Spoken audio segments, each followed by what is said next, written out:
এই গরমে লাউ আমাদের শরীরের জন্য কতটা উপকারী এটা আমরা কম বেশি সবাই জানি। লাউ যেমন স্বাস্থ্যকর তেমন সুস্বাদু। আসসালামু আলাইকুম প্রিয় দর্শক, লাউ দিয়ে সুস্বাদু রেসিপিগুলোর মধ্যে লাউ চিংড়ি কিন্তু অন্যতম। আজকে খুব সহজভাবে লাউ চিংড়ির খুব সুস্বাদু একটি রেসিপি আপনাদের মাঝে শেয়ার করব। যারা রান্না বান্নায় কাঁচা তারাও খুব সহজেই রান্নাটা করে ফেলতে পারবে। চলুন তাহলে আর দেরি না করে মূল রেসিপিতে যাওয়া যাক। লাউ চিংড়ির জন্য নিয়ে নিচ্ছি প্রথমে একটি টাটকা লাউ। এই লাউটি গিফট করেছিলেন একজন ভাই। তাদের নিজের গাছের লাউটা দেখতে অনেক বড় হলেও খেতে কিন্তু খুব সুস্বাদু ছিল, যেহেতু টাটকা। আর বাজার থেকে কিনলে দেখা যায় কয়দিনের লাউ বোঝাই যায় না, লাউয়ের পানিটাও শুকিয়ে যায়, তো সেই ক্ষেত্রে রান্না করলে অতটা ভালো লাগে না।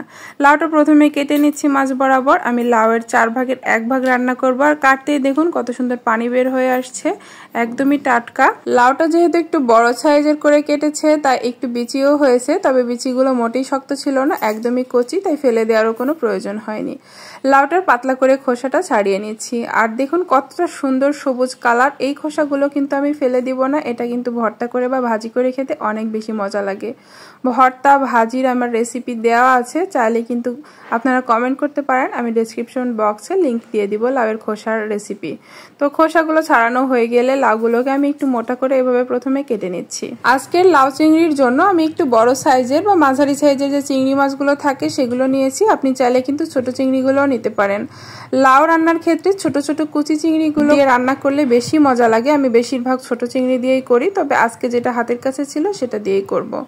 লাউগুলো এরকম ছোট ছোট কিউব আকারে কেটে নিয়ে আর চিংড়ি মাছগুলো অফ ক্যামেরায় বেছে ধুয়ে নিয়েছি। এখন চলে যাচ্ছি মূল রান্নায়। চুলায় একটা প্যান বসিয়ে দিয়ে দিচ্ছি 2 থেকে 3 টেবিল চামচের মতো সরিষার তেল। আমি যেহেতু রান্নায় বেশিরভাগ সরিষার তেল ব্যবহার করি তাই এটাই দিয়ে দিচ্ছি। আপনি রান্নায় যেই তেল ব্যবহার করেন সেটা দিলেই হবে। এখন দিয়ে দিচ্ছি মুঠো ভর্তি করে 1 মুঠো পেঁয়াজ কুচি, হাফ কাপের মতো হবে আর কি। তো পেঁয়াজটা নেড়ে চেড়ে ব্রাউন কালার করে ভেজে নিতে হবে। যখন নরম হয়ে কালারটা পরিবর্তন হতে শুরু করবে তখন কিন্তু বাকি মশলাগুলো অ্যাড করব।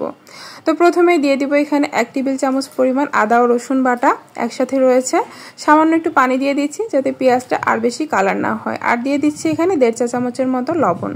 লাউ রান্নার ক্ষেত্রে লবণটা একটু বেশি লাগে, কারণ লাউ একটা পানসে সবজি, তাই এখানে লবণটা টেস্ট করে আপনারা আবার দিতে পারেন। আবারও অল্প একটু পানি দিয়ে দিলাম। এরপরে দিয়ে দিচ্ছি 1 চা চামচের একটু কম হলুদের গুঁড়া, 1 চা চামচের মতো দিয়ে দিচ্ছি লাল মরিচের গুঁড়া। আর ঝালটা আপনারা বুঝে দিবেন আপনাদের স্বাদ অনুযায়ী। এখানে কাঁচা মরিচও ব্যবহার করা হবে। 1 টেবিল চামচ ধনিয়া গুঁড়া, 1 টেবিল চামচ জিরা গুঁড়া দিয়ে মশলাটা খুব ভালো মতো অল্প অল্প পানি দিয়ে কষিয়ে নেবেন। মশলাটা যত ভালোভাবে কষিয়ে নেবেন তরকারির টেস্টটাও ততটাই ভালো হবে, আর আদা রসুনের কাঁচা গন্ধটাও চলে যাবে। অল্প অল্প পানি দিয়ে খুব ভালোভাবে কষিয়ে নিব যতক্ষণ না সবকিছু সফট হয়ে আসছে আর উপরে তেল ভেসে উঠছে। তো এরকমভাবে কষানো হয়ে গেলে দিয়ে দিচ্ছি কেটে বেছে ধুয়ে রাখা চিংড়ি মাছগুলো। চিংড়ির মাথার খোসাগুলো ফেলে দিয়েছি আর মুখের সাইডটা কেটে ফেলে দিয়েছি। হাত পাগুলো খুব একটা ফেলিনি, তো আপনি আপনার পছন্দ মতো কেটে বেছে নিতে পারেন। আর পিঠের মাঝে যে নাড়িটা থাকে সেটা বের করে ফেলে দিয়েছি। তো এগুলো চিবিয়ে খেতে ভালো লাগে তাই আমি সব খোসাগুলো ফেলিনি। যাই হোক, এটাকে আমি 2 থেকে 2.5 মিনিটের মতো খুব ভালো মতো কষিয়ে নিব। এর থেকে বেশি সময় নেওয়ার কোনো প্রয়োজন নেই, যেহেতু এটাকে আবার লাউ দিয়ে রান্না করা হবে, তাই 2 থেকে 2.5 মিনিট রান্না করলেই হয়ে যাবে। খুব সুন্দর একটা ঘ্রাণ বের হবে মাছ থেকে মশলার ভিতরে, আর মশলাটাও কিন্তু মাছের ভিতরে ঢুকবে।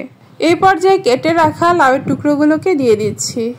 লাউগুলো দেওয়ার পরে খুব ভালো মতো মশলা এবং চিংড়ি মাছের সাথে মিশিয়ে নেড়ে চেড়ে কষিয়ে নেব। যে কোনো সবজি ভালো মতো কষালে কিন্তু তরকারির টেস্টটাও ভালো লাগে, তাই কষানোর উপরে কিন্তু তরকারির স্বাদটা নির্ভর করে। কিছুক্ষণ নেড়ে চেড়ে নেওয়ার পরে ঢাকনা দিয়ে দিয়েছিলাম, আর এখানে মিডিয়াম টু ফুল আঁচে রান্নাটা করছি। কিছুক্ষণ পরে দেখুন টাটকা লাউ হওয়ার কারণে কতটা পানি বের হয়েছে। এখানে কিন্তু এক্সট্রাভাবে কোনো পানি অ্যাড করিনি, তো এভাবে রান্না করতে করতে আরও বেশি পানি বের হয়েছে। তো আপনাদের লাউটা যদি এত বেশি পানি না বের হয়, সেই ক্ষেত্রে লাউটা যখন 80 থেকে 90 ভাগের মতো সিদ্ধ হয়ে আসবে কষিয়ে, তো সেই পর্যায়ে আপনারা ঝোলের পানিটা দিতে পারেন। সেই ক্ষেত্রে গরম পানি দিলে বেশি ভালো হয়। তো আমি আজকের রেসিপিতে কোনো রকম পানি ব্যবহার করব না, দেখুন এমনিতেই অনেক ঝোল বের হয়েছে। তো এভাবে করে নেড়ে চেড়ে বারবার ঢাকা দিয়ে দিয়ে মিডিয়াম আঁচে রান্না করে নেব যতক্ষণ না খুব ভালো মতো সিদ্ধ হয়ে লাউগুলো সফট হয়ে আসছে। আর লাউ যদি ভালো হয় তাহলে সিদ্ধ হতে একদমই সময় লাগে না, কিছুক্ষণের মধ্যেই সিদ্ধ হয়ে যায়। এই পর্যায়ে 3-4টা কাঁচা মরিচ মাঝখান দিয়ে কেটে দিয়ে দিচ্ছি। যখন সিদ্ধ হয়ে আসবে অনেকটা তখন কাঁচামরিচটা অ্যাড করব, এতে করে সুন্দর একটা ঘ্রাণ আসবে কাঁচামরিচের। কিছুক্ষণ ঢাকনা দিয়ে রাখছি। আর ঝোলটা যখন পছন্দ মতো কমে আসবে বা আপনার পছন্দ মতো আপনি ঝোলটা কমিয়ে কিংবা বাড়িয়ে নিতে পারেন। তো রান্না শেষ হয়ে গেছে প্রায়। তো তো নামানোর আগ মুহূর্তে দিয়ে দিচ্ছি ভাজা জিরার গুঁড়া 1/2 চা চামচ। একটু মিশিয়ে নেওয়ার পরে দিয়ে দিচ্ছি ফ্রেশ ধনিয়া পাতা। এই লাউ চিংড়িতে কিন্তু ফ্রেশ ধনিয়া পাতাটা খুবই বেশি মজা লাগে। ফ্রেশ না থাকলেও ফ্রোজেনটা দেওয়ার চেষ্টা করবেন, তাহলে দেখবেন অনেক বেশি মজা লাগবে।